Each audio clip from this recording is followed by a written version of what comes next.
మన రక్షకుడైన యేసుక్రీస్తు నామములో అందరికీ వందనాలండి. ఈరోజు దేవుని మాటలు సామెతలు గ్రంథము 24వ అధ్యాయము 10వ వచనము. శ్రమ దినమున నీవు కృంగిన ఎడల నీవు చేతకాని వాడవగుదువు. ప్రియమైన దేవుని బిడ్డలారా, శ్రమలు అనేవి ప్రతి ఒక్క మనిషి జీవితంలో ఖచ్చితముగా సంభవిస్తాయి.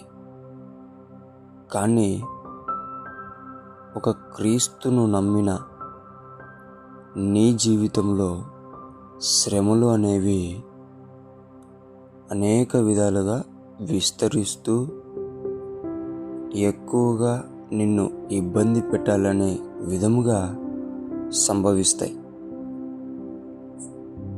చూడండి దేవుని బిడ్డలారా,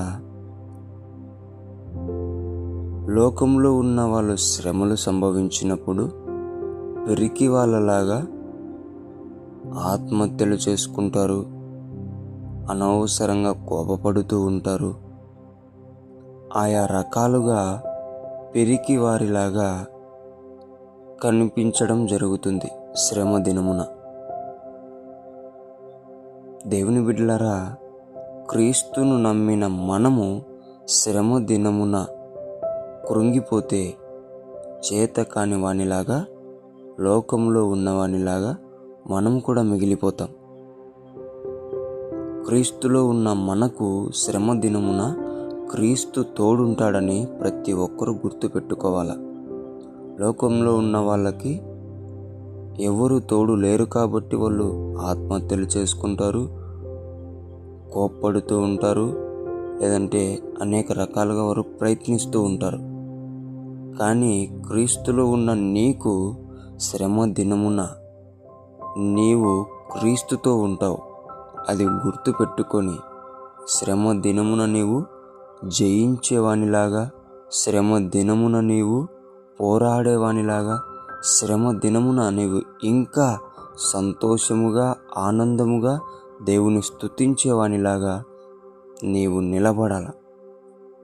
అప్పుడు దేవుడు నిన్ను బట్టి సంతోషిస్తాడు.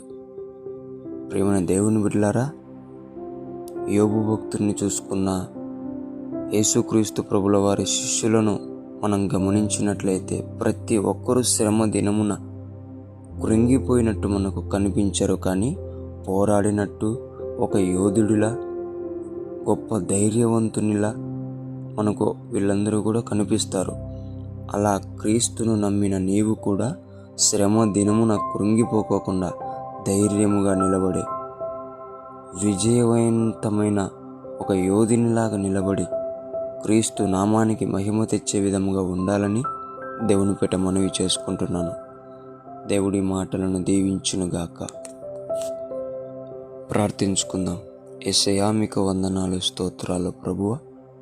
శ్రమలు ప్రతి ఒక్కరికి సహజమునైనా, కానీ క్రీస్తు నమ్మిన వారికి విస్తరిస్తాయని సెలవిచ్చిన దేవుడా, ఆ శ్రమలలో లోకస్తుల్లాగా చేతకాని వానిలాగా మిగిలిపోకుండా ధైర్యవంతునిలా, విజయవంతునిలా, పోరాడేవానిలా నన్ను నీవు అభిషేకించి తయారు చేయమని యేసు నామములో ప్రార్థిస్తున్నాం తండ్రి.